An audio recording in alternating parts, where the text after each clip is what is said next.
Hey everyone, so React Native 78 was just released with React Native, React 19 support and more.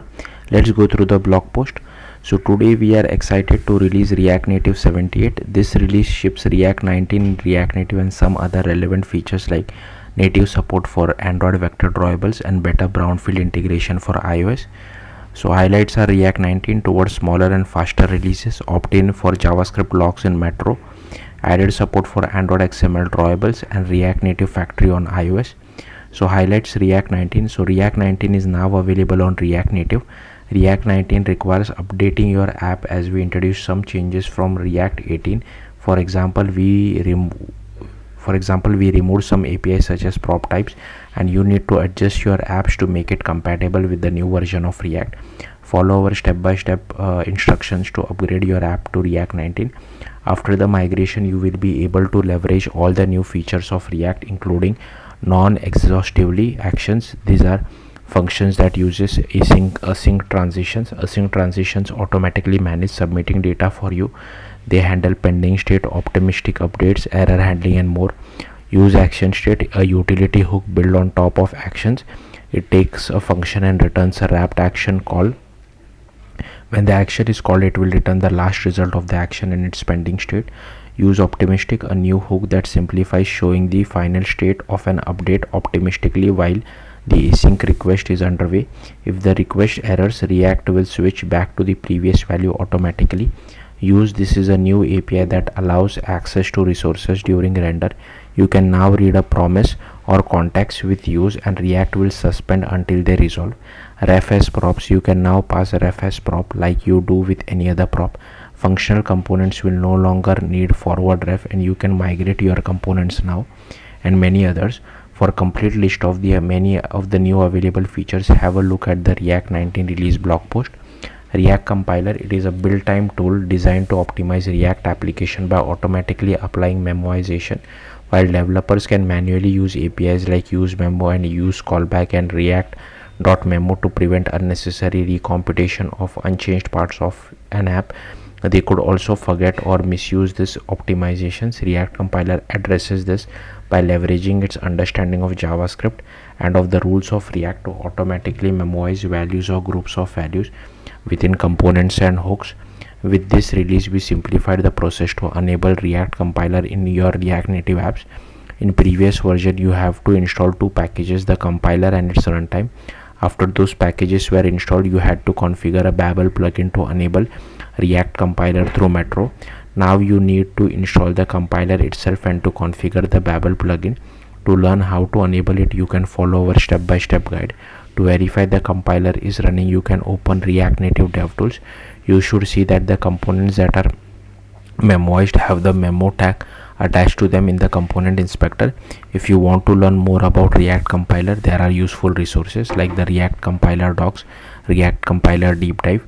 Towards smaller and faster release, we are updating our release process to ship stable React Native releases more frequently in 2025. It will be easier for you to update the React Native version because we will be reducing the number of breaking changes we ship.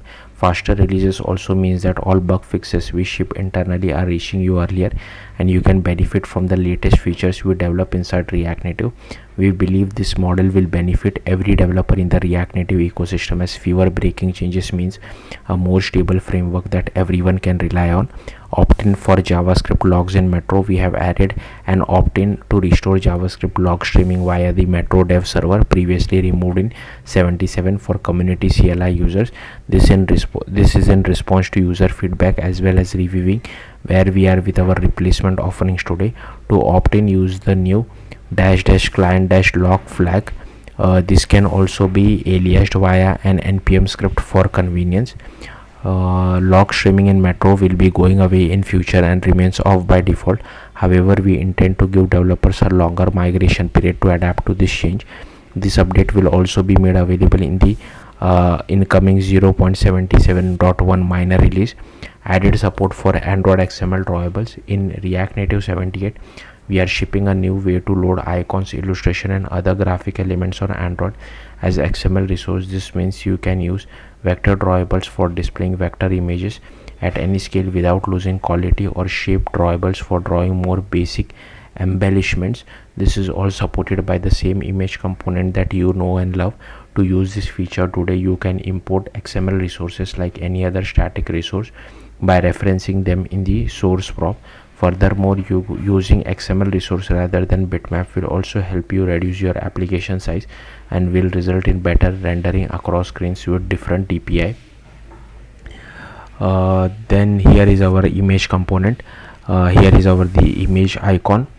So yeah, this is how you can use it. Performance and quality, like all other image types, Android XML resources are loaded and inflated off the main thread, so you don't drop any frames. This means the resource is not guaranteed to display instantly, but also does not prevent user input while the resource is loading. Off-thread decoding is especially important when you need to render many icons at the same time. Internal apps realized some significant performance improvement when using Android's vector drawable. Utilizing resource type like vector drawables are the perfect way to display images without loss of quality, and can result in smaller APK files since you don't need to include an image type for every screen density. Furthermore, vector drawables are copied from memory once they are loaded, so if you render the same icon more than once, they will display at the same time. Trade-offs: it's important to note that drawable XML resources are not perfect and there are constraints to using them. They must be referenced at build time of your Android application. These resources are passed into a build step with the Android Asset Packaging tool to convert raw XML into binary XML. Android does not support loading raw XML files. This is a known limitation. They cannot be loaded over the network by Metro. If you change the directory or name of an XML resource, you will need to rebuild your Android application each time. They have no dimension. By default, they will display with a 0x0 size, and you need to provide a width and height for them to show up. They are not fully customizable at runtime. You can only control dimension or the overall tint color, but you can't customize individual element attributes inside the resource like stroke widths, border radius, or colors. These types of customization require different variants of your XML resource. Android vector drawables are not one-by-one replacement for libraries like React Native SVG. They are designed specifically for Android and do not work for iOS. If you want to have the same SVGs across all platforms, you will have to continue using React Native SVG. Vector drawables merely offer performance benefits at the expense of customization. React Native Factory on iOS. With React Native 78, we improved the integration of React Native on iOS. This version introduces a new class called RCT, React Native Factory, that allows you to create instances of React Native without the need of an app delegate. This should allow you to create a new version of React Native in a view controller, for example. This simplifies dramatically the integration with Brownfield Labs. Imagine that you want to show a React Native view in a view controller of your app. Starting from React Native 78, what you need to do after installing all the dependencies as shown in this guide is to add this particular bit of code. React Native will be loaded in the view controller as soon as you navigate to it. This code creates an RCT React Native Factory, assigns a delegate to it, and asks it to create a root view for React Native's view. The delegate is defined below, and it overrides the source URL and bundle URL properties to tell React Native where it can find the JS bundle to load in the view. Other breaking changes: React Native DevTools removed Fusebox client CDP domain, CodeGen separate component array types and command array types. Android nullability changes: migrating root view to Kotlin resulted in changes of parameter types from nullable to non-nullable. The following classes have been moved from public to internal or removed and can't be accessed anymore. So async task 1, component name resolver, fabric view state manager, and Fresco based React text inline image view manager. Change image load event size info from logical size to pixel. This only affects the old architecture. Acknowledgement: React Native 78 contains over 509 commits from 87 contributors. Thanks for all your hard work. Thanks for the additional authors that worked on documenting features in this release post, like Dream Level, Nikolai Corti, Alex Hunt, Peter Abondanzo, Oscar Kavinsky for the work on the React Native Factory.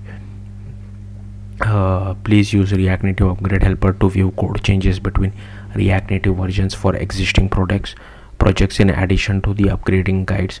to create a new project, we can use the React Native CLI command. If you use Expo, React Native 78 will be supported in Canary release of Expo SDK. So yeah, that's it. Thank you for watching. Bye.